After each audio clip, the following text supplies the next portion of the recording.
Les forces de défense et de sécurité viennent de stopper net l'aventure de l'AFC M23 à Ituri. Au total, 18 personnes déplacées du site Plaine Savo en chefferie de Bahema Badjiri en territoire de Djougou ont été interceptées le 5 novembre courant à la frontière congolo-rwandaise lorsqu'ils s'apprêtaient à rejoindre le centre d'entraînement du M23 dans le Nord Kivu, a dit le commissaire provincial de la PNC en Ituri, le commissaire divisionnaire Ngoï Sengelo Akio. Ils ont été recrutés par monsieur du nom de Ngabo pour rejoindre l'AFC par M23, l'entreprise criminelle pour toujours déstabiliser l'Ituri, déstabiliser la République démocratique du Congo. Cette arrestation confirme davantage la détermination du gouvernement de la République à défendre son intégrité territoriale, indique le gouverneur militaire et commandant des opérations en Ituri.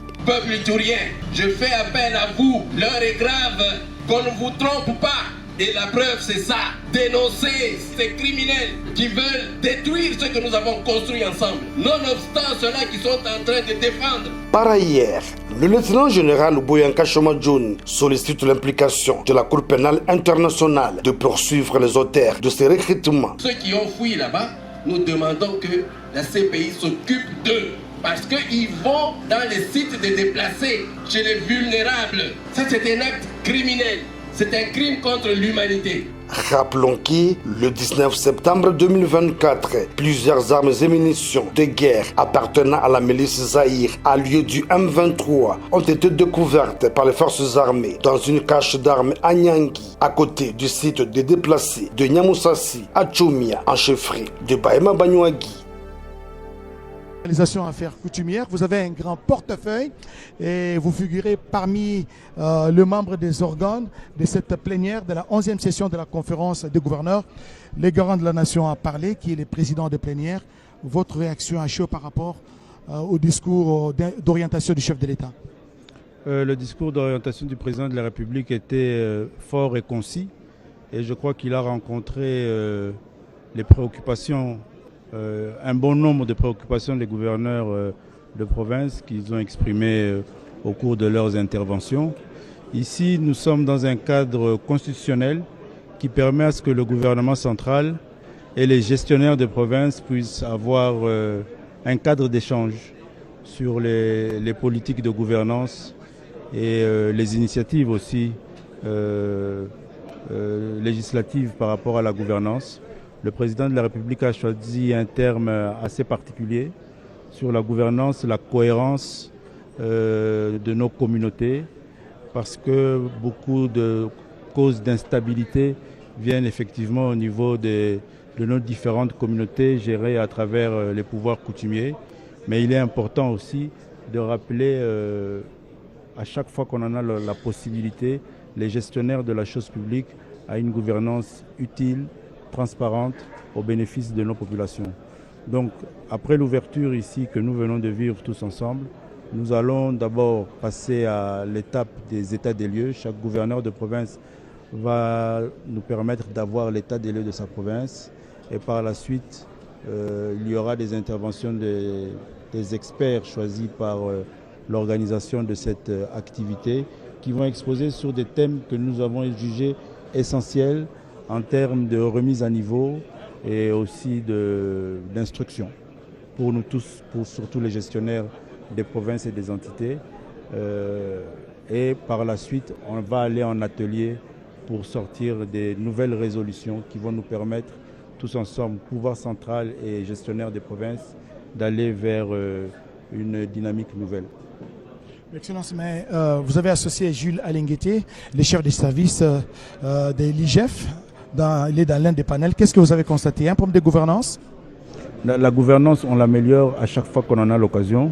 Cette rencontre est une occasion qui nous permet à nous tous d'améliorer la gouvernance de nos provinces. La question de la gestion des finances publiques est une question extrêmement importante dans la gestion des entités, provinces et entités décentralisées. Il était important que l'inspection des finances vienne. Il y a d'autres orateurs comme le professeur Ndaïwel qui va lui parler de l'historique de la gestion de nos entités. Il y a le professeur Chilumba, le premier vice-président de l'Assemblée, qui va parler des relations entre le gouvernement central et le gouvernement et les provinces, les gouvernements provinciaux, les relations, les compétences. Et il y en a d'autres thématiques qui vont être exploitées. Tout ça est fait pour améliorer la gouvernance au niveau de nos provinces. Merci, monsieur le vice-premier ministre, ministre de l'Intérieur, Sécurité, Décentralisation et Affaires coutumières. Il a parlé au nom de tous les gouverneurs. Je m'imagine qu'on doit arrêter là. C'est lui le patron de la territoriale. Oscar Mbalkaï, peut-être qu'il y a un mot, je ne sais pas de réaction. À chaud. Bonjour. Bonjour madame, je suis le gouverneur du Sankourou, Victor Kitenge Kanyama. Et là, monsieur le gouverneur, les chefs de l'État viennent de le dire. Et là, il a martelé sur l'importance que vous puissiez vous entendre avec des assemblées provinciales pour la bonne marche du pays. Je ne sais pas, avez-vous un commentaire à émettre là-dessus? Donc à ce sujet, il est clair que sans une bonne harmonie entre les institutions provinciales, ce serait très difficile de parler développement.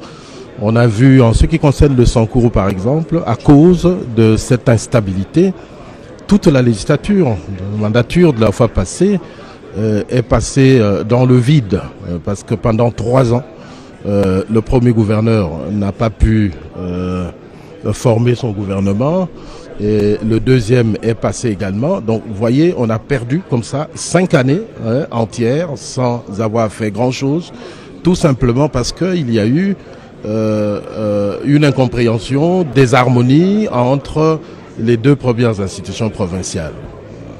Et là, c'est un message fort de la part du chef de l'État. S'il s'est déplacé lui-même, il se donne toujours la peine de se déplacer pour ouvrir ces conférences. Je crois parce qu'il a le souci de la population, que la population se retrouve dans des différentes richesses que les provinces. Oui, c'est un message très fort de la part du chef de l'État, du premier d'entre nous, de venir personnellement pour lancer ces travaux. Cela veut dire, comme il a dit lui-même, qu'il considère les gouverneurs comme les pivots du développement de notre pays à partir de la base. Et nous devons, nous, en tant que gouverneurs, être conscients de cette responsabilité énorme qui pèse sur nos épaules et donc de jouer notre partition, comme il a dit lui-même, pour effectivement amener nos différentes provinces et l'ensemble de notre pays vers le développement. Merci, monsieur le gouverneur. Là, nous rappelons qu'il y a encore un invité. Là. Oui, c'est Jean-Paul Mboué-Bois-Capo, le gouverneur du Kasaï oriental. Vous êtes gouverneur de Kasaï oriental. Là, vous avez suivi les messages du chef de l'État. Avez-vous un message à donner à la population qui est en train de vous suivre, non seulement du Kasaï oriental, parce que là, le chef de l'État est revenu sur la gestion des provinces, la gestion dans toute transparence. Oui, je voudrais d'abord saluer tous les téléspectateurs ou bien les auditeurs de la grande chaîne de prédilection, la RTNC. Le discours du chef de l'État, c'est un discours que nous avons tous salué, nous avons applaudi.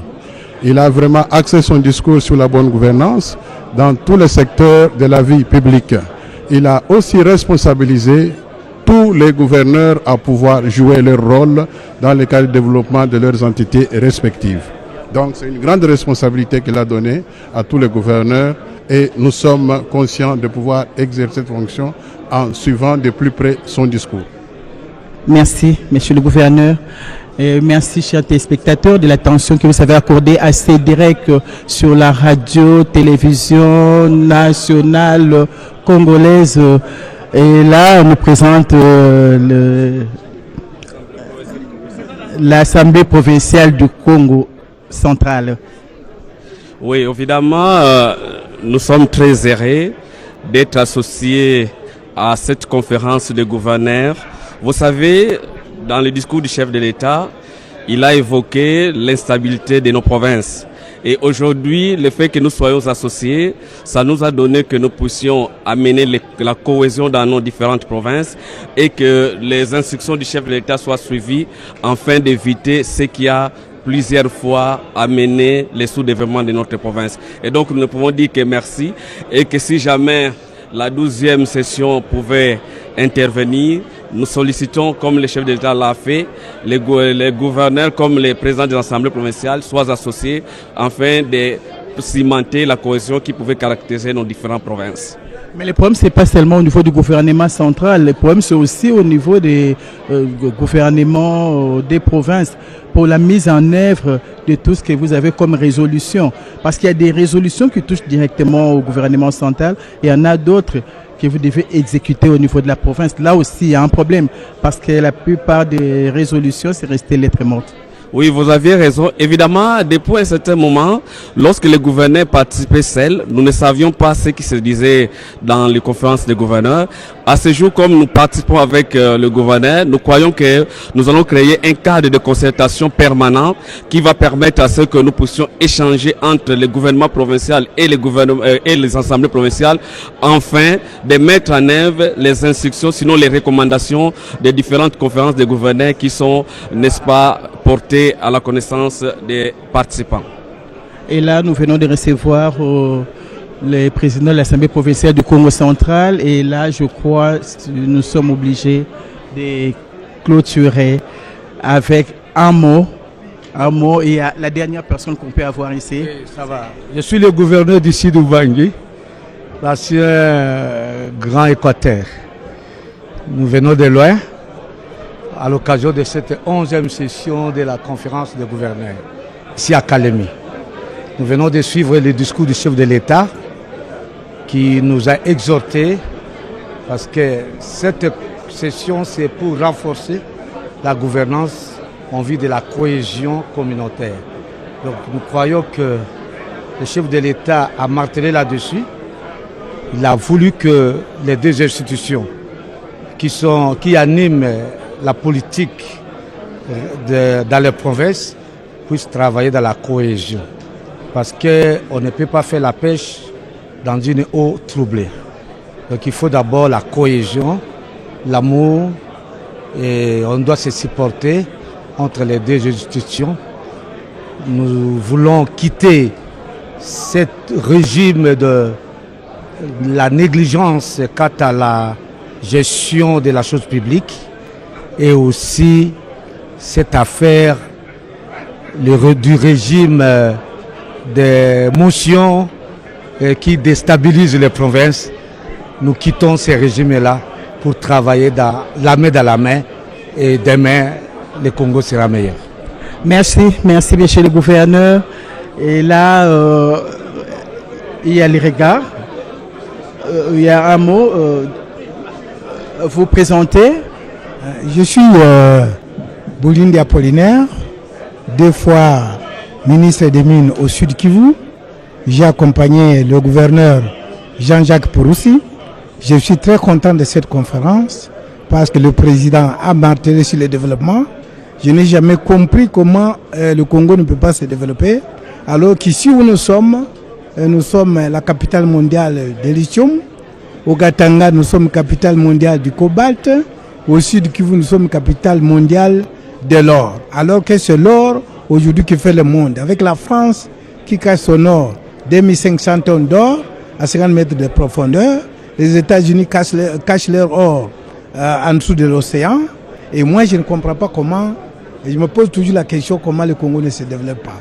Aujourd'hui, le président a martelé et il a souligné que pour qu'il y ait un bon développement et l'harmonie, il faudrait que les assemblées qui déstabilisent le gouvernement puissent aussi réfléchir au lieu de se contenter d'émotions.